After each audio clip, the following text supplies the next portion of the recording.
Seja bem-vindo em mais um episódio Asus Cast, diretamente da FIC 2025. Nós estamos recebendo aqui uma pessoa muito especial, professor, advogado, Carlos André. Seja muito bem-vindo. Tiago, é uma honra estar aqui com você. Você sabe o carinho, a admiração que eu tenho por você, pelo Grupo Asus. Tenho a honra de hoje ser cliente do Grupo Asus, muito satisfeito com tudo que tem acontecido, e vamos conversar. Olha, professor, você sabe que o desafio aqui ele é multiplicado. O meu mestre, o meu mentor, a minha referência na língua portuguesa. E eu costumo dizer, quando eu viajo para fora, eu já tenho dificuldade de falar em português. Aí, quando eu estou lá, professor, eu tento falar espanhol, inglês e português na mesma frase e ninguém me compreende. Uma vez, o Chico Buarque conta uma coisa muito interessante, um episódio bem interessante, em que o Vinícius de Moraes, que era diplomata, mas não sabia falar muitas línguas, então ele falava um pouquinho de cada língua. E aí começou a falar lá pelas tantas, exatamente em espanhol, em português, etc. Aí o italiano disse assim... ele fez uma piada, o italiano falou assim, sim, compreendo, mas scusi, que língua parla, né? Então é mais ou menos isso, a gente vai se virando. Talvez seja a realidade de muitos, é a minha, tá? Eu posso dizer. De todos. Mas além, assim, antes mesmo de falar de todo o trabalho bonito que você tem feito, não só para os seus alunos, mas também dentro de áreas corporativas, governamentais. Sim. É um trabalho muito lindo, a gente vai ter espaço para falar. Mas eu queria saber, poxa, de onde que veio essa paixão pela língua portuguesa? Isso nasceu na infância? É uma missão. Eu fui criado numa escola de freiras dominicanas no Tocantins. E os dominicanos são aqueles que vieram junto com os bandeirantes para educar o Brasil. Então eu tive uma formação no interior do estado do Tocantins, Thiago, que é intimamente ligada à educação. E a irmã Noêmia, que foi, digamos, a minha mentora nesse aspecto, ela dizia, meu filho, a sua missão de vida é até me emociono, por meio da língua. É por meio da língua e por meio do direito. Então tudo que eu faço tem essa base, qual seja a base de levar a palavra. E se me permite, a palavra tem que ser também, além da palavra do mundo, a palavra de Deus. Eu acho que isso traz a nós, na minha concepção, um poder muito maior, né? E do verbo se fez carne. Então, da língua portuguesa, do inglês, do mandarim, nós podemos trazer paz para as pessoas e para as empresas. Eu nunca tinha pensado, né? Nunca tinha pensado nisso. A gente estava falando aqui, a língua, a boa comunicação, a comunicação intencional, ela é um sensor para abrir portas, né? O empresário, a gente está falando aqui também para o público empreendedor, empresário, ele entendendo essa importância de se comunicar bem, de informar de fato o que ele faz de forma assertiva, faz total diferença no sucesso das suas empresas, né? Você é um exemplo disso, você é um excelente comunicador. E o Byung-Chul Han diz o seguinte, para pessoas como você, por exemplo. Byung-Chul Han é um grande intelectual, ele é sul-coreano naturalizado alemão. E ele na Universidade de Frankfurt disse uma coisa linda. Ele disse assim, comunicação é poder. Eu coloquei isso como base no Instituto Carlos André, no grupo. Comunicação é poder. Aí ele fala, o que é poder? Num livro chamado O que é Poder, na página 49. Ele fala assim, Tiago, poder é a capacidade que alguém tem de fazer com que outra pessoa faça algo que não queria fazer. Uau. Ou que nem estava pensando em fazer, por meio da comunicação. E aí ele diz, quem é violento não tem poder. Então quem usa da tirania, quem usa da força, não é um poderoso. Só é poderoso quem faz isso por meio da comunicação. Isso mudou minha vida.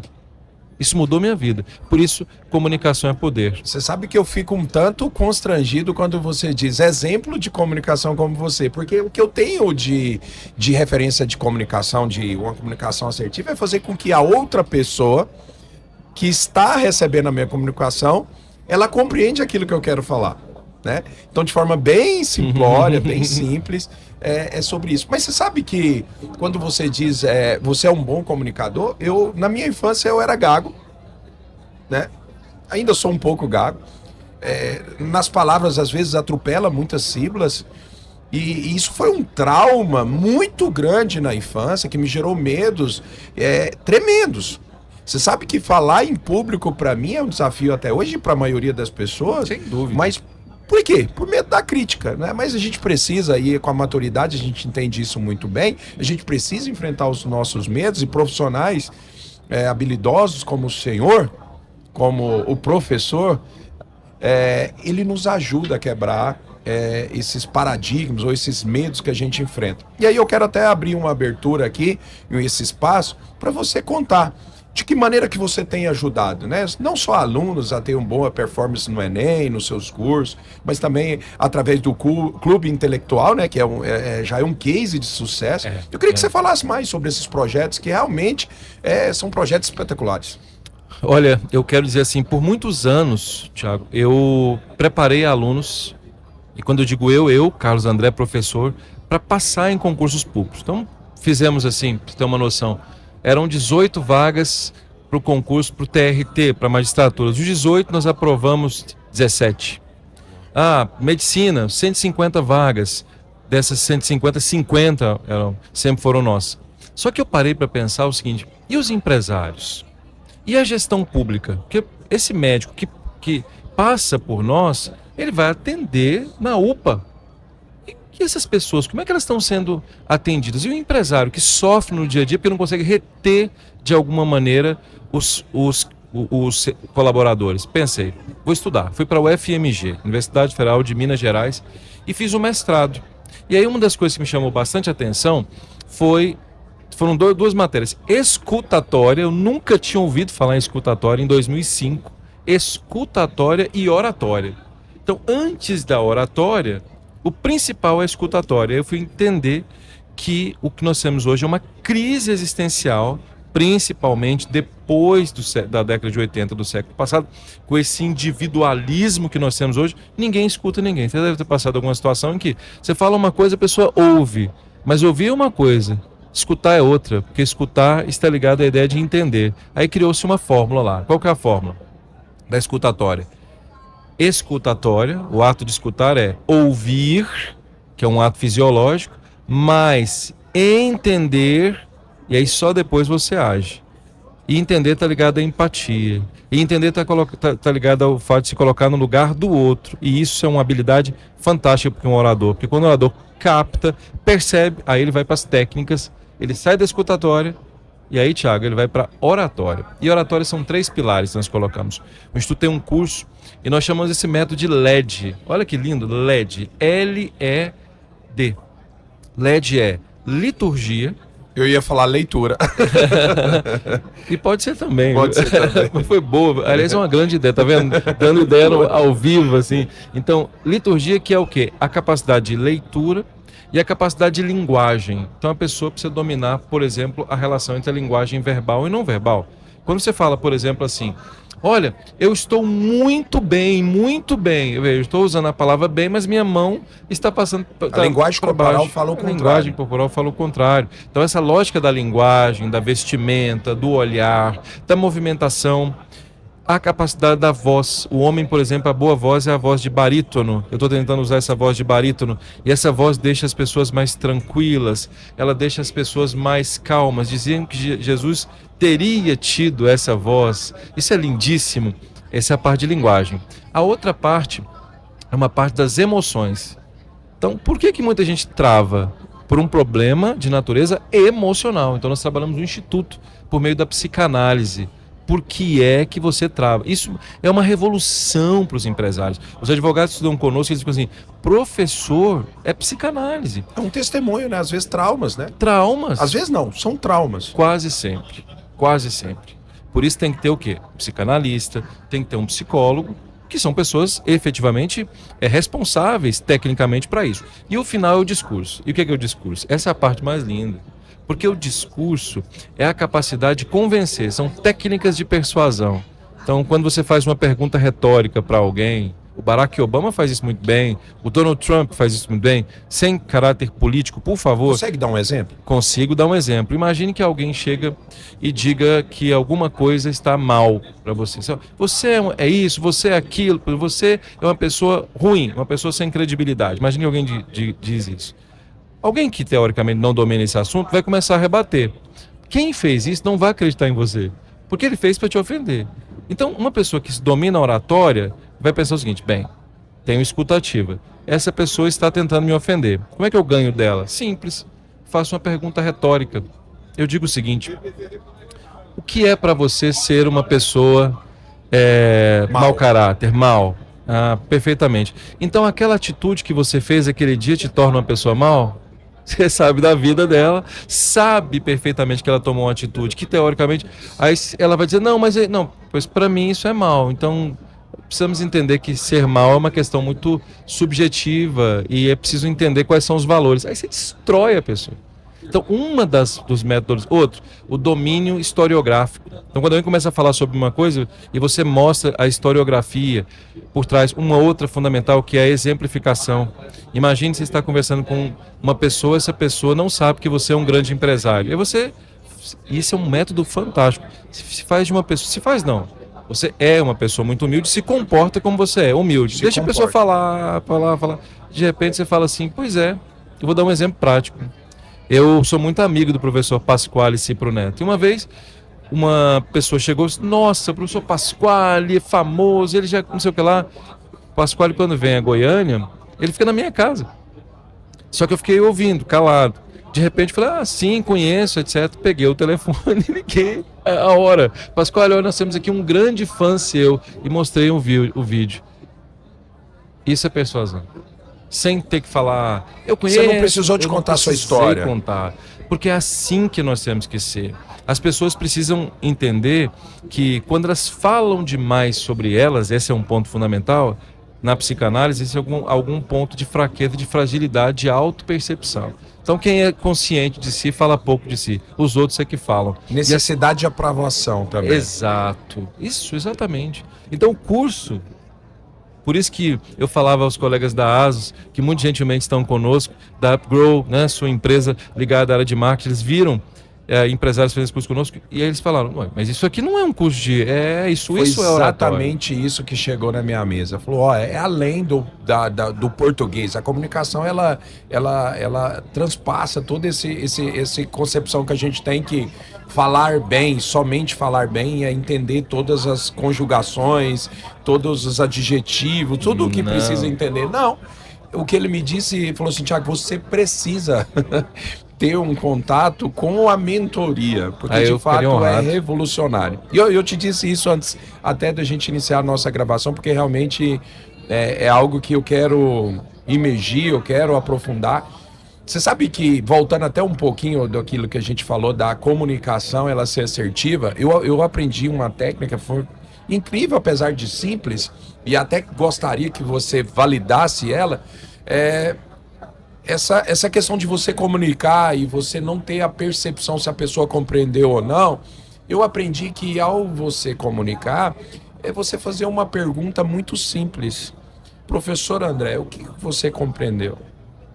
Thiago. Aí você vai responder, nessa resposta, você descobre que ela não entendeu nada do que você queria dizer, né? A sua fala é tão perfeita, mas é tão perfeita, que acho que você nem precisa mais da... Você sabe por quê? Porque lembra quando diz que a escuta ativa é ouvir mais, entender mais, agir? O que é entender? Eu vou dar um exemplo aqui para que nós possamos deixar isso mais claro. João se casa com Maria. Maria é filha de um militar castelista. Os militares castelistas foram aqueles que criaram o ITA, Instituto Tecnológico da Aeronáutica. Então imagine, um sujeito exigente, disciplinado, e ela é filha dele. Então imagine o seguinte, depois se casou com o João. O João é um sujeito tranquilo, uma pessoa boa. Boa praça. De repente eles se casam, porque o amor, como diria, o amor não tem hipótese alguma razão de ser Drummond, nem tem fronteiras. Aí de repente João deixa a toalha molhada em cima da cama. A toalha molhada em cima da cama. Maria olha para João e diz assim, meu amor, você deixou a toalha molhada em cima da cama. João ouviu, mas ele não entendeu. Entender é um ato de empatia e antropológico. Significa dizer, entender é compreender a cultura da outra pessoa. Isso é muito profundo e muitos casamentos acabam por causa disso. As empresas têm problemas por causa disso, porque não se entende a cultura empresarial. O que significa uma toalha molhada em cima da cama. Então quando você falou assim, fulano, o que Maria deveria falar assim? Meu amor, você entende o que significa uma toalha molhada em cima da cama para mim? Me fale aí, qual que é a sua percepção sobre o que eu... Não, pra mim não quer dizer nada. Aí ela entende que ele não entendeu. Na hora de sentar, fala, meu amor, pois bem. Uma toalha morar em cima da cama significa pra mim desleixo. Uma toalha não é uma toalha, é um desleixo. No Instituto, por exemplo, quando nós falamos sobre alguns aspectos, como eu não gosto que ninguém fale mal de aluno. E aí uma vez havia professores falando mal de aluno, eu falei, gente, eu não gosto que ninguém fale mal de aluno. Aí o pessoal brincou. Eu falei, você entendeu o que para mim significa alguém falar mal de aluno? E é isso que você acabou de falar. Essa fórmula... Essa empatia, né? Essa empatia. Ela resolve as coisas. E aí, por isso eu indico o Clube dos Intelectuais. Porque Fale o que mais é o Clube sobre dos ele. Intelectuais? É um clube, hoje nós temos o presidente do TCM junto conosco, grandes empresários, somos mais de 300. Eu acho, Thiago, tem a percepção de que nós somos, talvez hoje, pelo menos entre os... mais de 300. Estamos entre os 10 clubes maiores de Goiânia. Com certeza, muito bem qualificado. Eu ficaria muito honrado se você estivesse junto conosco. Você contribuiria demais. E o que é esse Clube dos Intelectuais? É um local em que nós vamos pensar em escuta ativa. Então nós vamos entender das relações sociais no Brasil. Todo mundo fala mal do Brasil. Mas você conhece a história do Brasil? Conhece o Brasil? Então eu peguei 10 autores que, segundo o ex-presidente Fernando Henrique Cardoso, pensaram o Brasil. Então são 10 encontros, as pessoas assistem a aula, leem, são poucas páginas, 24 páginas só para cada um dos autores, e aí uma vez por semana nós vamos discutir aquela obra. Olha aí. Profundidade total, porque o sujeito coloca isso na empresa, ele consegue ver na casa dele. Por que o Brasil é assim? Isso muda tudo. É como se fosse o método Kombuka. Você conhece o método Kombuka? Já ouvi falar e eu acho que é isso mesmo. A gente aplicou no ano passado. O ano passado a gente aplicou esse método. Então a gente distribuía uma literatura e aí essa leitura era realizada durante a semana. Na segunda-feira a gente parava e a gente tinha ali 1 minuto de discussão. Cada um fazia uma tratativa e um fazia uma tratativa de 10 minutos. Olha, a gente conseguiu ler em um espaço curto 5 livros. Olha, de forma corporativa, né? E isso trouxe... Aí depois, professor, a gente entende que a dinâmica, ela acaba... Ela fica cair no costume ali, mas é algo que eu quero voltar. Porque eu percebi um avanço muito interessante na equipe como um todo, porque todos estavam sendo ali alinhados no mesmo conteúdo. Então, no dia a dia, a gente conseguia colocar em prática. Então, a gente escolhia a literatura de dificuldades que o time estava enfrentando e isso ajudou de forma prática e imediata. O que a gente pode dizer, então, de tudo que um pouco que a gente disse assim, é que uma boa comunicação, ela salva casamento. Com certeza. Ela salva sociedade. Com certeza. Não é isso? É isso.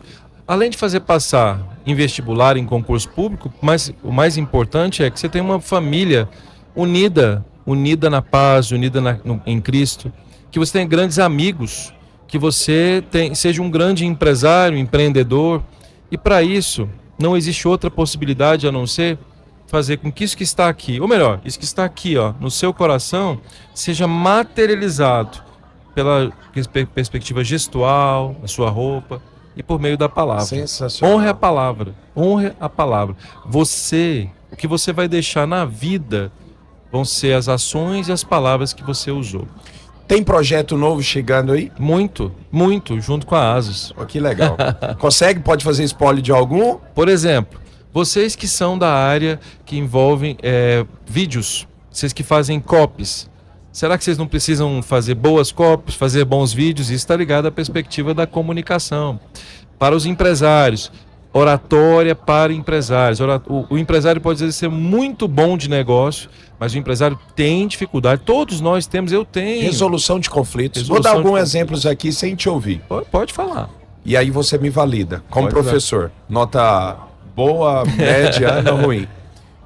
E por que eu consigo dizer isso? Porque eu vivo isso, né? A gente tem hoje na base mais de 1.000 CNPJs. Então, o empresário ele tem dificuldade de resolver conflitos. Totalmente. Então tem ali 2 gerentes, duas pessoas importantes dentro da empresa dele. Ele não consegue ir lá e com uma boa comunicação resolver aquele conflito. Ele não consegue demandar determinadas... na verdade eu estava assumindo aqui, delegar. Delegar. É uma das maiores dificuldades do empresário hoje, é delegar. Porque ele não sabe comunicar o que ele quer. Ele não sabe comunicar. Não então sabe. assim, o senhor sabe muito mais que eu nesse sentido, você mas eu também vivo na sabe. prática Sim. isso. Eu vejo a dificuldade do empresário de comunicar em diversas áreas, não é isso? E É aí o isso. senhor vem e consegue trazer um parâmetro e técnicas, né? Sabe o que nós Demora fazemos? muito? Não.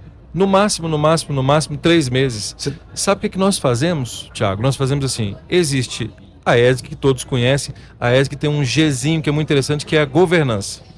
E para detectar a perspectiva da governança, nós fazemos compliance. Então, nós fazemos um manual. É assim, ó, nós entramos na empresa, fazemos reuniões nas empresas, detectamos um manual de comunicação daquela empresa, para aquela empresa fazer gestão e o compliance. Nós vamos colocar alguém naquela empresa para que aquela empresa tenha um manual de comunicação. Então, qual é o pronto tratamento, quais são as piadas que não pode haver, com base no dono da empresa. Por exemplo, só de olhar o Thiago, eu percebo que o Thiago é uma pessoa muito empática. Então, não ser empático no grupo Asus é um problema, não é? Você sabe qual que é o nosso primeiro pilar? Pessoas em primeiro lugar. Pronto. É o primeiro pilar do grupo, é pessoas em primeiro lugar. Aí vem alguém que não tem um comportamento linguístico disso. Ele não tem condições Não de vai ficar com dar você. E é isso que nós fazemos. Professor Carlos André, que bate-papo bom. Daquele bate-papo que a gente consegue já colocar em prática muitas coisas. Eu quero te agradecer profundamente por essa empatia de investir esse tempo, vir aqui na feira. Hoje é sexta-feira, imagina assim, o quanto o senhor não trabalhou até aqui, mas nos prestigiar aqui nos dá uma sensação de gratidão enorme pelo teu trabalho. Nós queremos continuar contribuindo com a tua obra, com esse trabalho sensacional. Quero deixar esse espaço aí para você agradecer os futuros alunos, os alunos e todos nós que admiram o teu trabalho. Quero dizer a vocês que podem estar conosco que o Instituto Carlos André é uma empresa que ama o que faz. Nós não fazemos por dinheiro. Dinheiro é o resultado. Nós temos um propósito. E qual que é o nosso propósito? Melhorar o processo educacional no Brasil. Fazer com que o Brasil entenda que nós não podemos ser mais amadores em termos de comunicação. Comunicação é poder. E, para tanto, estar aqui com um parceiro como você, Thiago, e eu falo isso do fundo do meu coração, e quando nós nos encontramos pela primeira vez eu senti, porque a gente tem que estar perto de pessoas que, digamos, têm os mesmos propósitos, têm os mesmos valores. Então, estar aqui com você, estar aqui com o Grupo Asus, estar aqui com a sua equipe, que é maravilhosa, inclusive, nos anima e faz com que nós, que somos na área da educação, possamos transformar isso num projeto de marketing, num projeto que valide a melhoria do processo educacional do Brasil. Então confie, pode confiar. Nós estamos vindo, nós só estamos começando aqui em Goiânia, nós vamos fazer muita coisa linda em Goiânia, muita coisa linda em Goiás e vamos ganhar o Brasil. Goiás é líder em agro, mas eu faço um desafio aqui, vai ser líder em comunicação também. Sensacional, é isso. Nossa filosofia é justamente essa. Conectar propostas, prerrogativas como a do professor Carlos André. A nossa missão é fazer com que pessoas saiam do ponto A e cheguem no ponto B. Esse foi mais um episódio AsusCast, diretamente dessa edição especial FIC 2025. Quero te pedir, continue acompanhando nossos trabalhos, podcasts, conteúdos como esse, pode mudar a realidade do seu negócio. A partir dele, você pode conectar com alguém que vai resolver exatamente a dor que você está vivendo aí. Um abração, até o próximo episódio. Obrigado, professor, e sempre que precisar, conte com a gente. Estamos juntos, obrigado.